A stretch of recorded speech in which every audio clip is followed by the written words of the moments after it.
சொல்லுங்கள். Formula first என்ன formula? Okay, very good. அந்த ஃபார்முலா படி இப்போ என்ன போடுறோம்? என்ன ஃபார்முலா? 3a + 4c² மதிப்பை a + b ² என்று முற்றும். இங்கே பார், மேக்ஸ் ரொம்ப ஈஸி தான். ஃபஸ்ட்டு உனக்கு ஃபார்முலா தெரியணும், அது என்ன கணக்குன்னு புரியணும். சரியா? ஃபஸ்ட்டு நமக்கு ஃபார்முலா தெரிஞ்சிருச்சு. என்ன ஃபார்முலா? a + b ² t². இதான் ஃபார்முலா. ஓகேவா? அப்போ ஏ இருக்கிற இடத்துல என்ன இருக்குது? கணக்கிலே இருக்குது. என்ன இருக்குது? 3a இருக்குது. நீ கண்டுபிடிக்கலாம் வேணாம். அங்கே கணக்கிலே மேலே ஏ இருக்கிற இடத்துல என்ன இருக்குது? 3a இருக்குது. பி இருக்கிற இடத்துல 4c இருக்குது. இப்போ ஃபார்முலா என்னது? ஏ இருக்கிற இடத்துல என்ன போட போகிறோம்? a² வேல்யூ போட போகிறோம். a² வேல்யூ என்ன? 3a². சரியா? 3a². இப்போ 3a² + 2 × a என்னது? 3a. ஏவோட வேல்யூ என்னதுமா? 3a ப்ளஸ்ஸா இன்ட்டா?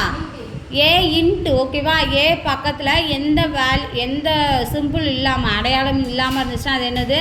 பெருக்கணும்னு அர்த்தம். சரியா? அப்போ 3a × 4c + 4c² என்னது? அப்போ தனியாக அந்த ஸ்கொயரை வந்து நம்ம என்ன செய்கிறோம்?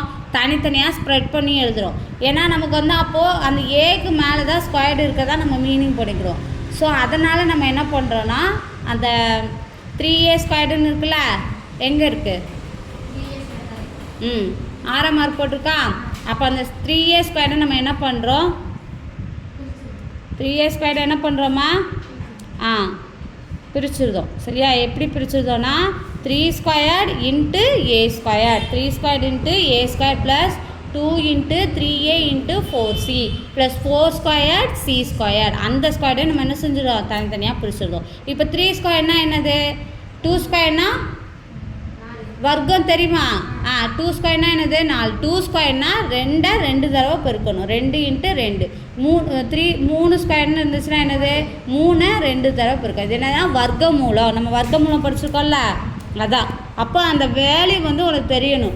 அட்லீஸ்ட் குறைஞ்சது 2லேருந்து 10க்குள்ளே அந்த வர்க்கமூலம் மதிப்பு வந்து நமக்கு தெரிஞ்சுக்கணும். 2² எவ்வளோ? 4. 3² 9. ஓகேவா? 4² என்னது? 16 16. 5² 5 வர்க்கமூலம் என்ன? 25. இப்போ ஸ்கொயர்டுன்னு கேட்க மாட்டாங்க. தமிழ் என்னென்னா 5 வர்க்கமூலம் கேட்பாங்க. அப்போ 5 வர்க்கமூலம் என்ன? 5 2 தடவை பெருக்கணும். கனமூலம்னா என்ன? 3 தடவை பெருக்கணும். இதுதான். இது கஷ்டமா? வர்க்கமூலம்னா 2 தடவை பெருக்கணும், கனமூலம்னா 3 தடவை பெருக்கணும். இப்போ தனித்தனியாக போட்டு என்ன செய்யலாம்? 2 அப்போது என்னது? நம்பர்லாம் தனியாக பிரிக்கிறோம். இந்த இருக்குல்ல, 9a² 2 × 3 × 4 இருக்கா? அது ஏன் அப்படி எழுதியிருக்கோம்? Very good. நம்பர் தனியாக பிரிச்சுருக்கோம், லெட்டர்ஸை தனியாக பிரிச்சுருக்கோம், இங்கிலீஷ் எழுத்தை தனியாக, ஆங்கில எழுத்துக்களை தனியாக பிரிச்சுருக்கோம். சரியா? அப்போ தனியாக பிரித்து எழுதிட்டு அதுக்கப்புறம் என்னது? அதை சுருக்கணும்னா சுருக்குங்கிறது என்னென்னா விரித்து எழுதுறதா, விரிவாக்கமாக எழுதுறத நம்ம சுருக்கி எழுதுறது. சரியா?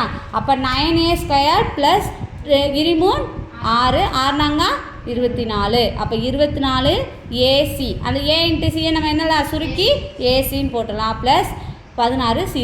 இதுதான் 3a + 4c² மதிப்பு. ஓகேவா?